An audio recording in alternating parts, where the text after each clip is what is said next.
España llegó en una comunidad mucho más reducida, muy homogénea, de 12, además nosotros nos incorporamos a la vez que Portugal e inmediatamente después que Grecia, entonces el peso de los países mediterráneos en esa Europa 12 era mucho más fuerte.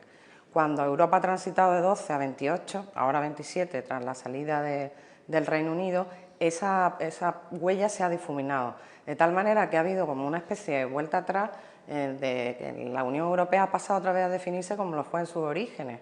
En los orígenes, en los años 50, todo el peso está básicamente en el norte y en el centro de Europa.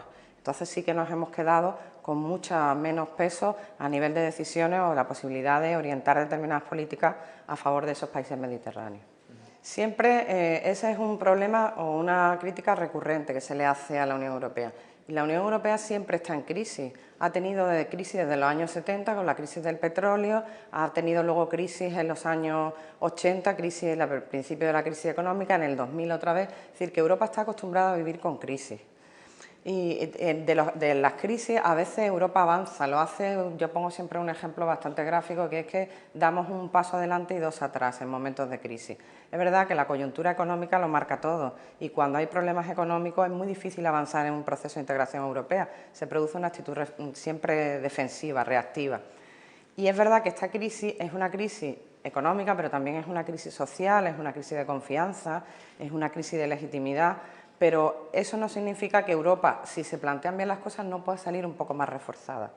Ahora bien, si no se tiene la voluntad europeísta y efectivamente no se consigue un mínimo consenso entre todos los países, sí que puede ser un momento peligroso. Pero insisto, estamos acostumbrados a vivir con esas crisis y a intentar superarlas. Esperemos que esta no sea la excepción que rompe la regla de esa evolución.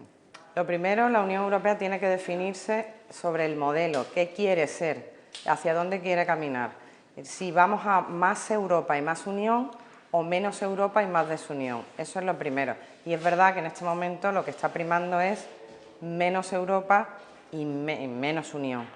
Si no actuamos de manera coordinada, los problemas que nos tenemos que enfrentar son problemas que nos desbordan a cada uno de los Estados miembros. El terrorismo, la nueva forma de terrorismo, lo estamos viendo todos los días, no se puede abordar con políticas nacionales. Los problemas relacionados con las migraciones masivas de personas tampoco. Los problemas económicos nos superan. Si lo que tenemos es que saber si queremos ser un actor fuerte en la globalización o nos vamos a diluir, volvemos al Estado-nación y eso significa que estaremos entonces a merced o al albur de los países, los líderes del orden internacional. Estaremos a expensas de lo que marca Estados Unidos, China, Rusia y los que realmente tienen un peso importante. Si Europa no se fortalece, nos convertiremos en un enano definitivamente y eso nos va a perjudicar a todos los niveles. Se dice en términos un poco jocosos y una expresión que yo creo que es bastante acertada, que la Unión Europea es como el matrimonio, los que están fuera quieren entrar y los que están dentro quieren salir. Es decir, que por una parte se ve como el único espacio que garantiza prosperidad y garantiza una cierta seguridad, pero una vez que estás dentro te exige tantos sacrificios, transferencia de soberanía. Muchas de las decisiones que nos perjudican a los ciudadanos entendemos que provienen de Europa y eso crea un malestar en las sociedades internas, de tal manera que se produce esa doble tensión, la necesidad de incorporarse al espacio y los que están dentro, la necesidad de salir. Pese a todo eso hay que tener la suficiente inteligencia como para saber que Europa tiene que ir extendiéndose también, dando entrada a nuevos socios, como lo ha hecho siempre, empezaron con 6 y estamos a 28, y a la vez tiene que saber ir midiendo cómo se puede ir produciendo esa incorporación para que crecer y ampliar a la vez resulte compatible. Sí que hemos visto en estos días del curso, en lo que llevamos, que se ha producido un sentimiento ambivalente. Empezamos con mucha ilusión y de hecho hemos sido siempre uno de los países que se denominan como más eurocreyentes frente a los euroescépticos, eurófobos, pero es verdad que sobre todo las generaciones más jóvenes, como han vivido en Europa igual que han vivido en democracia, eso a veces cuesta trabajo apreciarlo. Entonces sí hay un cierto desencanto que tiene que ver también con el desencanto respecto de la clase política en general.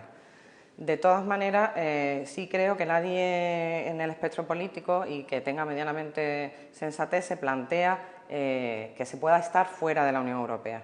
Entonces, con el consenso de que hay que estar dentro, lo que hay es que definir qué tipo de Unión Europea queremos y cómo se puede aportar a construir esa Unión Europea. Insisto, que tiene que ser solidaria, que tiene que ser inclusiva y que no puede ser una Unión Europea de espaldas a las necesidades de la sociedad.